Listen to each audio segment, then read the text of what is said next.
রাজনীতির যে কূটনীতি, একজনের পেছনে আরেকজনকে লাগিয়ে দেওয়া এবং এক গ্রুপ দ্বারা অন্য গ্রুপে শেষ করে দেওয়ার যে চিরাচরিত কৌশল, এই কৌশলের ক্ষেত্রে আমরা গত কয়েকশো বছর ধরে ব্রিটিশদেরকে আমরা সর্বোচ্চ অবস্থানে রেখেছি। বাংলাদেশে যারা এই ধরনের ক্লিক বা ক্লিকিবাজ, গ্রামের মাতব্বর থেকে শুরু করে শহরের টাউট বাটপার, যারা একে অপরের বিরুদ্ধে লোক লাগিয়ে দিত, আমরা অনেকেই তাদের সেই কৌশলকে, বুদ্ধিমত্তাকে ব্রিটিশদের চাল, ডিভাইড অ্যান্ড রুল, আলাদা করে দাও এবং শাসন করো, এটির সঙ্গে তুলনা করতাম বা অনেকে বলতাম যে এই লোকটার বুদ্ধি একেবারে ব্রিটিশদের মতো। তো ব্রিটিশদের সেই বুদ্ধি এখন আর নেই। এখন সেই বুদ্ধিটা চলে গেছে আমেরিকার হাতে। আর বিশ্বের দুটো গোয়েন্দা সংস্থা, গুরুত্বপূর্ণ গোয়েন্দা সংস্থা, র এবং মোসাদের হাতে। আর আমেরিকার এই যে বুদ্ধিমত্তা, এই বুদ্ধিমত্তা তারা এফবিআইয়ের মাধ্যমে খাটায়, তারা সিআইএর মাধ্যমে খাটায়, আইএমএফ, বিশ্বব্যাংক, ইউএসএইড ইত্যাদি সংগঠনের বাইরে জাতিসংঘের অনেকগুলো প্রতিষ্ঠানের মাধ্যমে তারা তাদের এই যে কূটনীতি, ডিভাইড অ্যান্ড রুল, আলাদা করে দাও এবং তাদেরকে শাসন করো, এই জিনিসগুলো আমেরিকা পরিচালনা করে আসছে। এবং আমেরিকার যে রাজনীতি, সেই রাজনীতিতে ডেমোক্র্যাটরা থাকুক, রিপাবলিকানরা থাকুক, যারাই ক্ষমতা আসুন না কেন, আলটিমেটলি তাদের যে স্লোগান আমেরিকা ফার্স্ট, তারা কোনো অবস্থাতেই এমন কোনো কিছু করে না যেটি আমেরিকার জন্য ক্ষতিকর হবে। আমেরিকার ফান্ড থেকে 10 টাকা যাবে আর 100 টাকা আসবে না, এরকম যদি নিশ্চয়তা না থাকে, আমেরিকার কোনো গভর্নমেন্ট সেই 60-এর দশক থেকে জন এফ কেনেডি থেকে এখন পর্যন্ত একটি সিদ্ধান্ত তারা নেয়নি।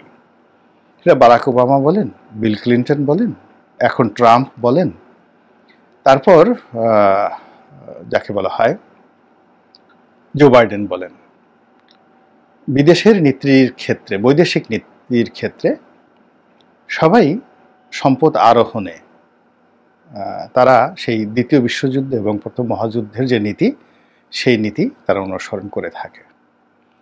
তো এর প্রয়োজনে কেউ লিবারেলভাবে, কেউ যাকে বলা হয় অনেকটা উগ্রতার সঙ্গে, রক্ষণশীলভাবে তারা তাদের কূটনীতি, আন্তর্জাতিক কূটনীতি প্রয়োগ করে। আমেরিকাতে রিপাবলিক এবং ডেমোক্র্যাটদের যে রাজনৈতিক কৌশল কিংবা ভালো এবং মন্দ, এটি দুটো সমীকরণ। একটা সমীকরণ হলো সারা দুনিয়ার জন্য, আর একটা সমীকরণ হলো আমেরিকার অভ্যন্তরীণ রাজনীতির জন্য। আর একটা ছোট্ট সমীকরণ আছে, সেটা হলো তার প্রতিবেশীদের জন্য। কিন্তু আমেরিকার যে কূটনীতির যে সমীকরণ সারা দুনিয়ার জন্য, সেখানে সাধারণত কথাবার্তা যাই হোক না কেন, তাদের নীতির কোনো পরিবর্তন হয় না। এর কারণে কি হলো, তারা নতুন কৌশল অবলম্বন করে মানুষকে বিভ্রান্ত করার জন্য। যেমন ধরুন, জো বাইডেনের জমানাতে যে বৈদেশিক নীতিগুলো ফেল করেছে, সিরিয়াতে ফেল করেছে, ইয়ামেনে ফেল করেছে, মধ্যপ্রাচ্যে ফেল করেছে, তুরস্কের সাথে ফেল করেছে, রাশিয়াতে ফেল করেছে এবং বাংলাদেশেও ফেল করেছে। এখন এই বিষয়গুলোকে আবার সফলতার দ্বার প্রান্তে নেওয়ার জন্য ডোনাল্ড ট্রাম্প যে কাজটি করবে, সেটা হলো অতীতের সেই ভুলগুলোকে সামনে আনবে। তারপরে অতীতে সেই যে ডেমোক্র্যাট সরকার, তাদেরকে গালাগাল করবে এবং নতুন করে সেই সকল দেশে এরকম একটা পরিবেশ পরিস্থিতি তৈরি করবে যেন সেই দেশের লোকজন মনে করে, আহা, ডোনাল্ড ট্রাম্প না জানি তাদের কত বন্ধু, কত বান্ধব। এবং সেই কাজটি অতি সম্প্রতি আমেরিকা করছে বাংলাদেশের ক্ষেত্রে। আপনারা জানেন যে কিছু নথি অতি সম্প্রতি প্রকাশিত হয়েছে এবং কিছু প্রতিবেদন আমেরিকার কৌশলগত যে পত্রপত্রিকাগুলো রয়েছে সেখানে প্রকাশিত হয়েছে। সেখানে দুটো শব্দ, একটা হলো ডিপ স্টেট, আর একটা হলো যে অন্য দেশের ক্ষমতা পরিবর্তন করার জন্য যে নীতিমালা ডিপ স্টেটের মাধ্যমে বিলিয়ন বিলিয়ন ডলার যে খরচ করার আমেরিকার যে প্রকল্প, সেই প্রকল্প নিয়ে ডোনাল্ড ট্রাম্প সম্প্রতি মুখ খুলেছেন।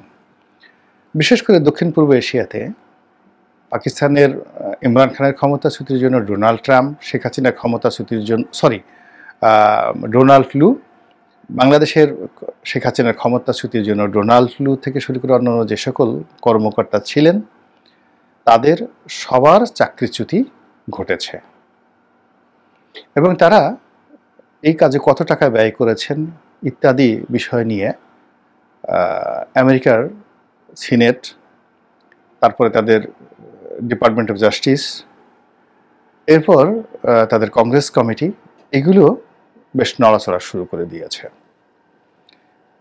এখন এই জিনিসগুলো যদি আপনি দেখেন, আওয়ামী লীগের যে একটা বিশাল শ্রেণী আছে, ভারত আছে, তারা মনে করবে যে ডোনাল্ড ট্রাম্প হয়তো শেখ হাসিনাকে আবার ক্ষমতায় বসাতে চাচ্ছে বা তার প্রতি সহানুভূতিশীল। নচেত শেখ হাসিনাকে উচ্ছেদ করার জন্য ডোনাল্ড ট্রাম্পের পূর্বসূরি তিনি চেষ্টা করেছেন, অর্থ বিনিয়োগ করেছেন এবং লোক নিয়োগ করেছেন। সেগুলো নিয়ে ডোনাল্ড ট্রাম্প কেন কথা বলছেন? এই বিষয়গুলো নিয়ে এখন যারা ডক্টর মোহাম্মদ ইউনূস তিনি বিভ্রান্ত হতে পারেন, দিল্লিতে শেখ হাসিনা তিনি বিভ্রান্ত হতে পারেন, তারপর যাকে বলা হয় নরেন্দ্র মোদী বিভ্রান্ত হতে পারেন। কিন্তু ঘটনা যাই ঘটুক না কেন, এখানে রোহিঙ্গাদেরকে নিয়ে আমেরিকার যে প্ল্যান, সেন্ট মার্টিন নিয়ে আমেরিকার যে প্ল্যান, পার্বত্য অঞ্চল নিয়ে আমেরিকার যে প্ল্যান, চীনের আধিপত্য এই অঞ্চলে হ্রাস করার জন্য যে আমেরিকার যে প্ল্যান, এই প্ল্যানটিকে আরও মোবিলাইজ করার জন্য, ইজি করার জন্য এবং এই দেশের মানুষের বন্ধু সেজে আগের সরকারের উপর সমস্ত দায় চাপিয়ে নতুন করে তাদের সেই প্রকল্পগুলো বাস্তবায়ন করার জন্য যা যা করার দরকার ডোনাল্ড ট্রাম্পের সরকার সেই কাজগুলো করবে। আর এই কাজের জন্য তারা বন্ধু খুঁজবে। যদি এই বন্ধু তারা ছাত্রদেরকে পায় তাহলে তারা ছাত্রদেরকেই প্যাট্রন করবে। শেখ হাসিনার সঙ্গে যদি তাদের সমঝোতা হয়ে যায় যে আমি যা যা চাই সেগুলো দিবেন, আপনি ফাজলামো করতে পারবেন না, শেখ হাসিনার সঙ্গে তারা সমঝোতা করবে। এমনকি ডক্টর মোহাম্মদ ইউনূসের সঙ্গে তারা সমঝোতা করবে এবং সেই সমঝোতা করার জন্য এই ফাইলগুলো নিয়ে কিন্তু তারা নাড়াচাড়া করছে। যারা মার্কিন নীতি বিশেষজ্ঞ তারা এই বিষয়গুলো খুব ভালো করে জানেন এবং তারা যখন কোনো একটা প্রকল্প ধরে, 1973-তে তারা বাংলাদেশ সম্পর্কে যে সিদ্ধান্ত নিয়েছিল সেই সিদ্ধান্ত থেকে তারা এখন পর্যন্ত এক চুল কিন্তু নড়াচড়া করেনি। অনেক আগে 2022-23 সনে আমার তারেক রহমান সাহেবের সঙ্গে একটা খুব কথাবার্তা হচ্ছিল আমেরিকান এই পলিসি নিয়ে অনেকক্ষণ ধরে।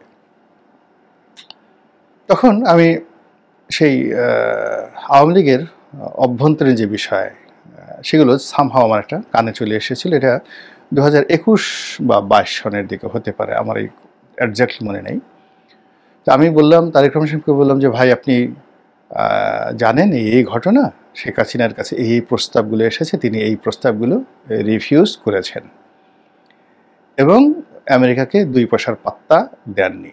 তারা বিকল্প হিসেবে আপনার কাছে যাবে, আপনি আনকন্ডিশনালি এই বিষয়গুলো অ্যাগ্রি করবেন।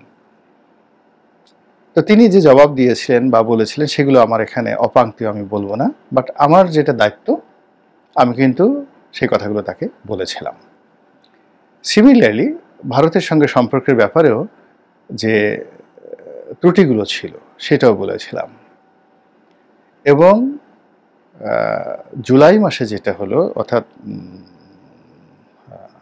আপনার যাকে বলে 2023 সনের যে বা 24 সনের 2024 সনের জুন জুলাই সেপ্টেম্বর জুলাইয়ের কথাই বলি, জুলাই মাসে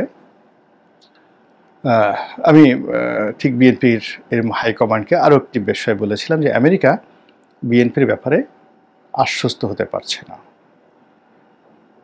তারা মনে করছে যে বিএনপি এখন ভারতের সঙ্গে যোগাযোগ করে আমেরিকাকে কনভিন্স করতে চাচ্ছে। আমেরিকাটা পছন্দ করছে না, আমেরিকা বিএনপির সঙ্গে সরাসরি সংযোগ রাখতে চাচ্ছে, এবং এই কথাটি মিস্টার পিটার ডি হাস্ট নিজে খুবই গুরুত্বপূর্ণ একজন ব্যক্তির কাছে বলেছেন, এবং সেই গুরুত্বপূর্ণ ব্যক্তি, অতি গুরুত্বপূর্ণ ব্যক্তি, তিনি আবার আমাকে বলেছেন। আমি আবার বিএনপির হাইকমান্ডকে এই কথাগুলো বলেছিলাম, কিন্তু সেই কাজগুলো তারা ওইভাবে ম্যাটেরিয়ালাইজ করতে পারেননি।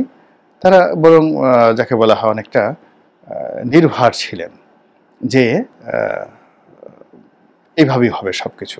আমরা এখন দূতাবাসে অমুককে পাঠাচ্ছি, অমুকে যাচ্ছে, ভারতের সঙ্গে অমুকে যোগাযোগ করছি, ইত্যাদি ইত্যাদি। তো এই জিনিসগুলো না ভারতকে খুশি করতে পেরেছে, না আমেরিকাকে খুশি করতে পেরেছে।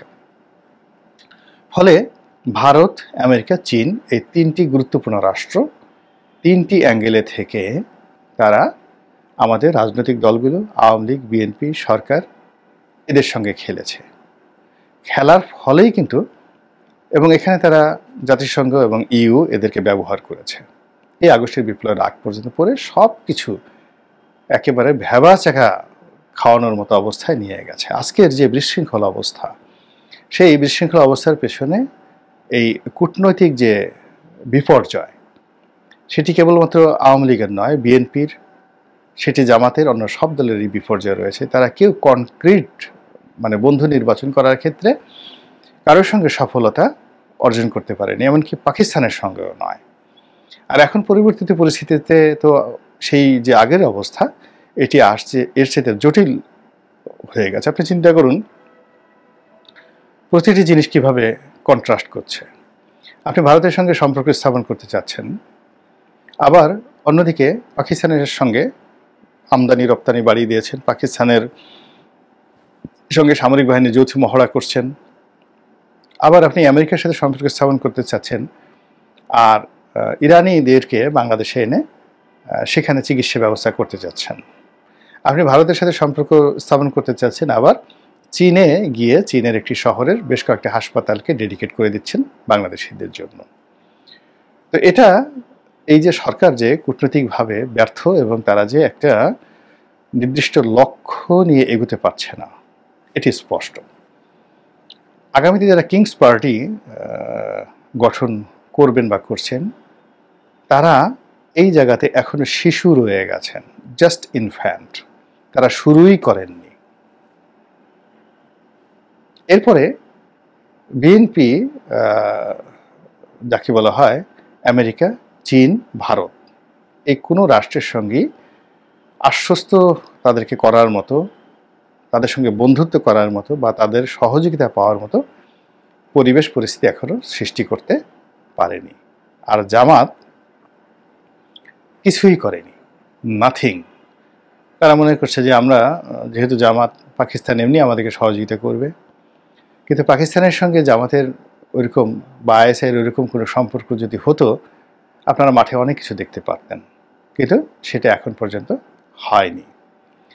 ফলে সব কিছু মিলিয়ে আমরা আন্তর্জাতিক যে কূটকৌশল, আন্তর্জাতিক যে খেলাধুলা, সেই খেলাধুলার খপ্পরে পড়েছে। এবং ডোনাল্ড ট্রাম্পের মতো একজন, যাকে বলা হয় একরোখা, জেদি, পাগলাটে, খ্যাপাটে প্রেসিডেন্ট যখন সেন্ট মার্টিন নিয়ে খেলবেন, রোহিঙ্গাদেরকে নিয়ে খেলবেন, আরাকান আর্মিকে নিয়ে খেলবেন, পার্বত্য চট্টগ্রামকে নিয়ে খেলবেন, আর সেই খেলা মোকাবেলা করার জন্য যদি আমাদের কূটনীতি না থাকে, মিলিটারি পাওয়ার না থাকে, অর্থনীতি না থাকে, রাজনৈতিক ঐক্য না থাকে, এবং বিভেদ, বিসংবাদ, মারামারি, হানাহানি, মব ইত্যাদি যদি বাড়তেই থাকে, বুঝতে পারেন যে আমেরিকা কি করতে পারে। আল্লাহ আমাদেরকে বিপদ এবং বিপত্তি থেকে রক্ষা করুন, হেফাজত করুন, দয়া করুন। আসসালামু আলাইকুম ওয়া রাহমাতুল্লাহি ওয়া বারাকাতুহু।